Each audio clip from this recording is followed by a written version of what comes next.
What's up, friends of the good mood? This is Manni and welcome to the new one-hit killer. In War Robots, the new Sharanga with a 7.0 update and the new heavy shock train striker weapon. Take a look at this, a fresh spawned robot at up to 800 meters range, 100% HP, activating 50% extra damage with the ability, and BAM! Living legend.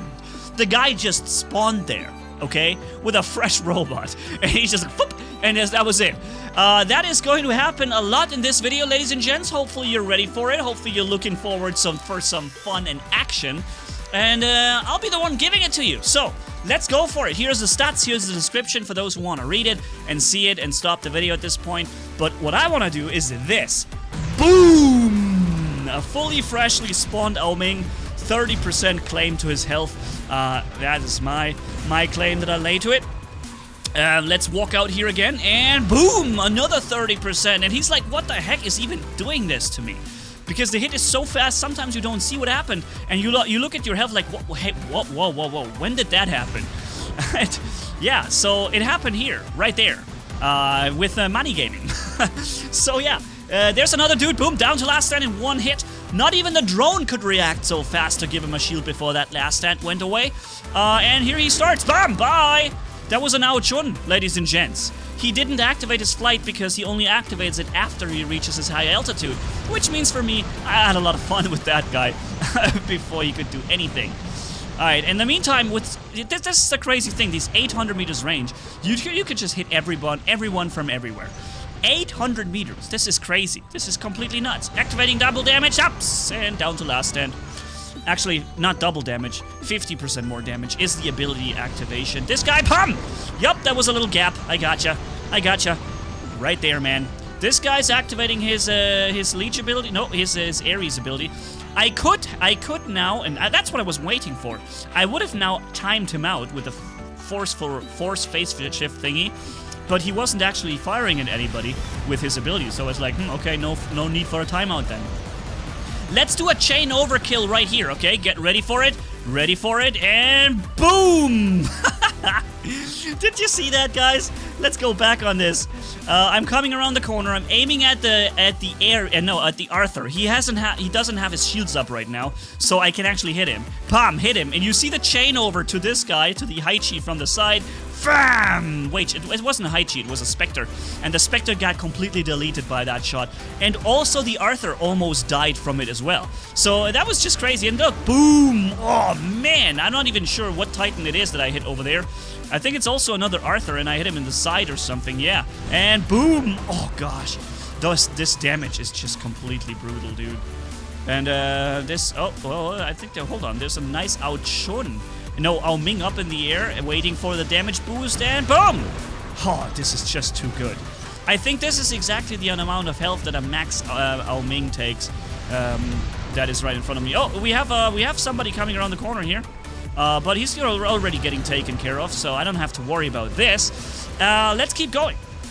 And ladies and gents, if you like the video and the fact that I've cut it all together so nicely for you here, giving you only the fun moments, then subscribe to the channel if you haven't done it yet. And stay tuned for the upcoming videos, alright? Chances are there's going to be a giveaway really soon happening. Oh, I fired too early. I would have killed him here, but I fired a second too early. I didn't want to risk him activating the shield first, so I fired too soon, and my shots went into the wall. That was unfortunate. But who do we have here? Bumps! I don't know what it was, but it's gone now. I think it was an ouchun. I think so. This guy is going to drop his thing, but then he's going to phase shift. He knows that he would lose his last stand if he didn't phase shift there. So that was, I guess, a good move right there. Or actually, wait, okay. What do we have here? We have a Scorpion teleporting back. Okay. Okay, what's, look, enemy. Boom! Wow, that was a Nightingale with 100% health. Now he's got 25% health. I can't finish him off, though. Because turns out he's already in stealth flight. And one thing I did change, or do change here, is I think it's a good idea to have the self-fix unit on the Sharanga Titan, because if you don't have a Nodens with you somehow, healing you up, you really gotta be able to heal some of your health back. And I think having 3 antimatter reactors and a self-fixed unit is actually a good idea. Something I will be testing in the future. But for now, let's do a nice chain kill. Okay, I'm shooting at him with his last stand. I'm gonna get another kill. Look at this. Bam! Some dude somewhere just died from the chain over. And that also shows me that the chain is much longer, or it has much higher range than the actual shock train chain. The shock train from that robots can use doesn't have this much range on the chain reaction, but this one here has. Look, also you can hit people in stealth if you aim at them and you have something targeted at the same level of height, then you can do this. Boom! Perfect hit and down to last stand with him. Look, see that?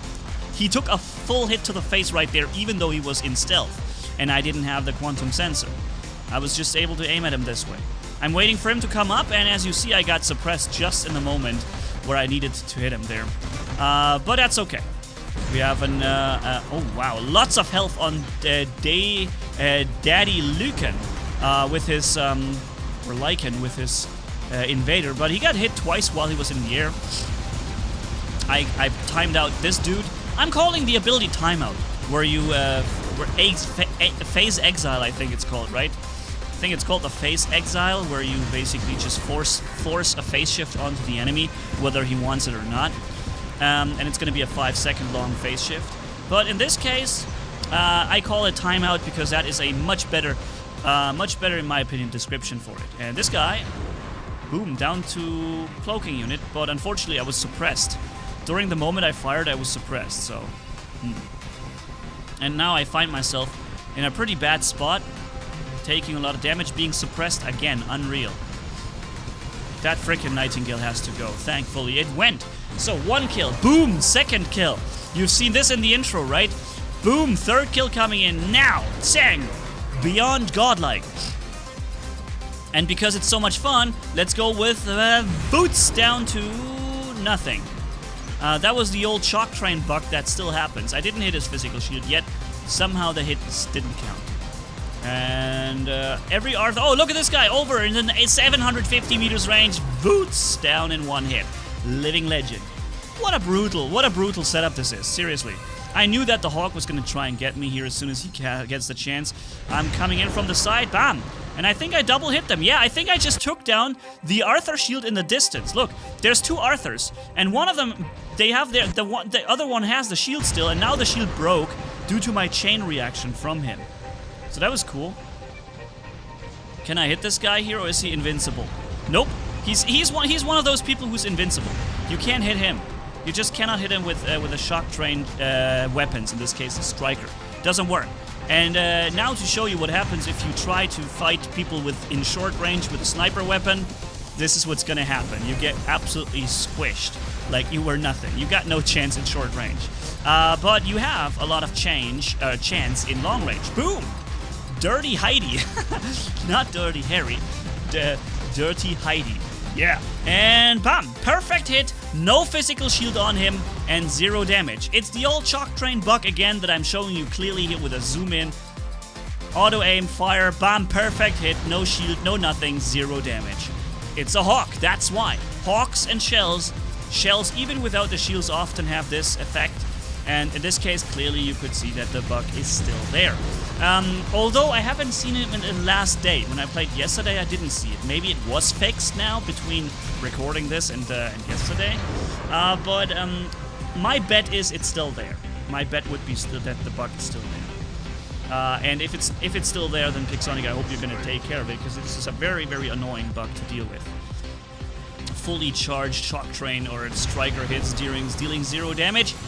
Just because it happens to be a Hawk is pretty stupid. Boom, there goes it. Now this time I was able to hit him. And there's another Hawk in the air. Dirty Heidi is back. Boom, but I just halved the HP on the Ao Ming there in 800 meters range. Is this not completely nuts? This guy's literally the other side of the map, and I'm like, okay, man, my damage boost is ready again, so let's do this. And boom! Wow! Jeez. He's healing back some HP, but that's not gonna last him much longer. I'm gonna phase exile him because, you know, he's otherwise going to deal some damage to me. Activating the extra damage here in 5, 4. Actually, wait a minute. Let's get rid of him first, and then 3, 2, 1. And boom! Yep. Titan Slayer. What do you think of the new Striker Sharanga, ladies and gentlemen? I'd like to hear what your opinion on this is. In my opinion, it is very powerful, but when you catch it in short range, for example, a Minos, right? A Minos can cross the entire map almost with his 2 running abilities. If a Minos decides to take you out, he's just going to take you out. So you're actually really vulnerable with this weapon, but if you can hide behind your teammates, then you can be so powerful, you can be so incredibly hard to take down, and you can do so much damage from so far away. So, in pure sniping, definitely overpowered, but when it gets caught in short range or somebody forces the short range combat on it, well, that's it then for you. Yeah, so it's hard for me to say it's completely overpowered, but in terms of sniping, it really has the highest sniping power that currently exists in the game, I think. Nothing else comes even remotely close to that. And not even the Gendarme and Cuirassier Ao Ming. So, yeah, 3.7 million damage, no problem. And jumping into another match. Boom, last stand for him. This is, I think, a match where we lost pretty quickly. I believe I lost this match, but I still had a good moment here with the Striker, and I'm showing you this. So, going for it, and Sang, down to last stand. Awesome. Oh, man, there are so many shells. And this is where the Tsar rockets would be good. And guys, if you like to see this setup used with Tsar, in the top right corner on the video description and pinned comment, I'm gonna link for you the Tsar video where I was running 3 times the heavy rocket nuke launcher, and it was obliterating Arthurs and shell robots like nothing else. All right, so this is really the big advantage of the Tsar rockets. Disadvantage is that the range is only 500 meters. So, next situation, probably the last situation I have recorded, I think. Took down Weapon Master down there almost entirely with that shot. What do we have here? Oh, another Ao Ming. Bam! And he's like, whoa, that was a lot of damage. He wants to land, but the landing has a little cooldown. And, oh, hey, you there. Where did you come from, dude? There was a Scorpion just sitting there and shooting into my flank. Boom! Hit this guy, but you know what? I think it was a Hawk, and so there's 0 damage. Yup. But of course, the other weapons can hit him at least. Boom. I broke his physical shields, and it seems like, wait a minute, it seems like I broke all physical shields at once. Look, he's got multiple shields there. I hit him, pam, and all physical shields immediately break. Either it was because of the chain reaction of the Striker, or it's because the rocket's coming from the Ao Chun there in the distance. Boom! Bye-bye, dude. He was waiting for another chance to jump on me. Here's a Minos. Thankfully, he's not really coming for me, because if he was, I would have been in trouble. But thankfully, he was occupied by someone else. And oh, look, there's an there's a noodle. There's a noodle over the 800 meters. Pam! Take that, noodle. Yeah, that's a good hit for you. But did you see how little damage he took? Did you see how much more tanky the noodle is compared to the Ao Ming? It took a hit and only took 15% damage. That is like nothing. This is the smallest amount of HP that I've done, damage I've done in a while. Activating extra damage, boom. Again, only 10-15% damage. It's weird. It seems like the noodle has the highest resistance of all Titans here, and despite full resistance bypass on this weapon, it still seems like we're not doing as much to the noodle. And yes, I will keep calling it noodle now. I like this. I like the idea. That actually came from you guys. You guys have kept calling it noodle down in the Facebook and other social media, and I picked it up because I think it's a funny name. I'm already losing weapons because Manni-Gaming, but I still have 2 of those big ones there, so at least we can still do something there. Now, you could technically also snipe with those weapons on the Ao Ming, right? You could put 2 of those weapons on the Ao Ming and basically just snipe away at the enemy from a high altitude and high distance. But you wouldn't have the light version, so you'd basically be just a sniper with 2 of those weapons now, but with a better sight on the battlefield. So tell me what you think about this setup, ladies and gents. I had some fun using it. I can't wait for your opinions. So see you in the next video and giveaway. Have a good one. Manni signing off. Bye-bye.